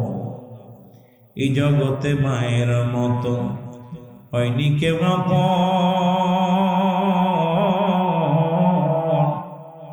সেই মা বাবাকে না দেখায়া দিও না দাফন। আমার দিও না দাফন। মায়ের মুখটাই আমি দেখলে পারে, বাবার মুখটাই আমি দেখলে পারে শান্তি পাবো কবরে। লাশটায় আমার পৌঁছাই দিও মায়েরই কোলেতে। রে লাশটায় আমার পৌঁছাই দিও। ওরে আমি যদি যাই গো মারা, আমি যদি যাই গো মারা বিদেশের মাটিতে, লাশটায় আমার পৌঁছাই দিও মায়েরই কোলেতে। রে লাশটায় আমার পৌঁছাই দিও মায়েরই কোলেতে। এ মুসলমান গভীর মনোযোগ। পিতামাতার প্রতি হক 14টা হক। কয়টা হক? জোরে বলেন, কয়টা হক? 14টা হক। ইন্তেকালের পরে 7টি, ইন্তেকালের আগে 7টি, মোট 14টা হক। কয়টা হক? একটু আস্তে বলবেন না জোরে বলবেন। কয়টা হক? এখন মা বাবা ইন্তেকাল করেছে, আপনার কাছে 14টা হক দাবিদার। কয়টা হকের দাবিদার? 7টা হকের দাবিদার, মোট 14টা। 7টা জীবিত থাকতে, 7টা ইন্তেকালের পরে। যেহেতু আমার ভাই দুনিয়া থেকে বিদায় হয়ে গেছে, কিছু কথা না বললে আপনারা বুঝবেন না। এই পৃথিবীর মধ্যে 7টা হক বাবা মা ইন্তেকালের পরেও সন্তানের কাছে রয়ে যায়। এই 7টা হক যদি আদায় না করেন, আপনি আল্লাহর দরবারে কি জবাব দিবেন? জবাব দিতে পারবেন না। 1 নাম্বার হক হলো তাদের জন্য মাগফিরাত কামনা করা। জোরে বলেন মারহাবা, আর একটু জোরে বলেন মারহাবা। এখন আমার দেশের মৌলবীরা মাগফিরাত কামনা করলেই কয় নাজায়েজ, বেদাত, হারাম, নাজায়েজ।